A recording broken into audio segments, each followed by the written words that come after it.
another day of joy. So Friday was Father's Day in Thailand, so a public holiday, and was just able to spend the whole day with my son and my wife. And it was a good day.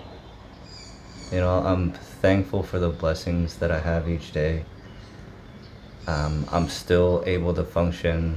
I don't need to be in the hospital right now. I have my family, have my support system, and it's good. The joy that it brings me to be able to spend time with my family and still be able to function properly is a blessing. Because, there was a night I had to spend at the ICU, and there are people in a lot of pain and suffering a lot. And I'm glad that I've been blessed to the point where I don't feel like I'm suffering. I feel like my life still has meaning, still has purpose, and I'm glad that I've been blessed to not have as much pain as others. So choosing joy today, just like every other day. I feel like there was a brief period a week or two ago where I kind of went into a slump, but I think I'm coming out of it, which is great. And it's just by choosing joy every day. Yesterday, in terms of my health, was able to get a bit more sleep actually. So I think shifting the eating times is actually going to work. So I'm trying to eat as late as possible in the morning and as early as possible in the evening to shift my rhythm back into a normal rhythm so that I'm not waking up in the middle of the night to use the bathroom. And hopefully in the next week or two my body will normalize and I'll be able to sleep through the night again. In terms of digestion, yeah, the bloating's still there.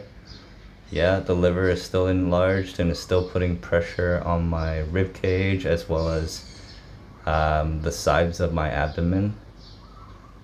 When I sleep, I have to sleep upright because when I sleep flat, somehow I think the liver pushes against the diaphragm and it makes it really difficult to breathe. So I have to sleep elevated and a little bit to the side to relieve pressure off of my liver, which is manageable. I think I'm starting to get used to it.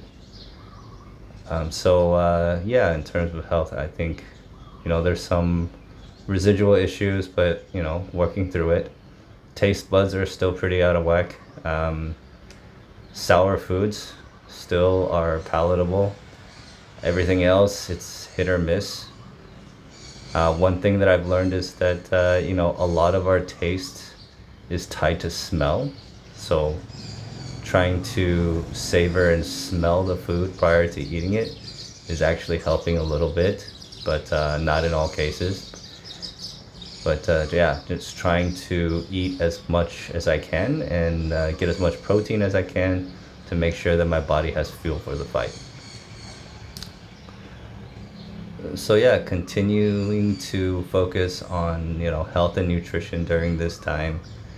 In terms of next steps, actually we'll be seeing a specialist today about more of the ablation options to potentially do another radio frequency ablation therapy on my pancreas and going into the last round of targeted therapy with PRRT. And the reason to do this again is to try to elicit a immune response in my body from the dead cancer cells that would be ablated from the pancreas.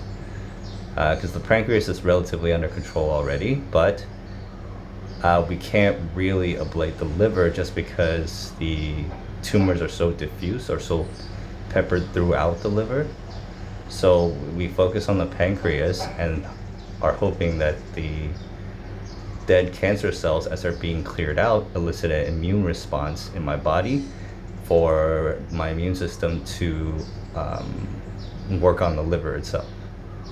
So that's why we would do the RFA again. And then, so we'll find out more by talking to the specialist today if he's concerned about the inflammation at all. My oncologist actually changed his mind now that we have the clear MRI results. So, but at the same time, next week they'll be holding a tumor board meeting, I think next Wednesday, where they'll get all the oncologists in the hospital as well as invited specialists to kind of review my case, to decide on next steps, and potentially think about other modalities of treatment, or if I go into a controlled, I think they call it controlled progression period or something like that, where I wouldn't need treatment for a while. The thing with neuroendocrine tumors is that the way, because it's diffuse in the liver, can't really operate just because it's peppered so much of my liver, and it'd be really difficult to cut that much of it out. So even in a controlled period, the tumors would still be there, but the controlled periods can typically last 2 to 4+ years, in which case I wouldn't need treatment other than the somatostatin analog shots to continue to control progression of the remaining tumors, and then would begin starting to feel like myself again, from what I understand. So yeah, so that's basically the next steps at this point.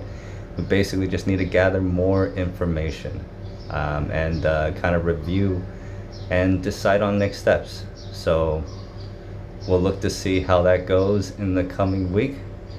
I think there's not really a lot of bad options at this point, which is good. Now that we know that the therapy is actually working and the MRI has come back clear. So just hoping for good news sometime next week, and that just more clarity on next steps. So yeah, still fighting hard every day. Thank you very much for all of the comments and words of encouragement. For all the people that have joined the community, welcome, and talk to y'all later. Bye.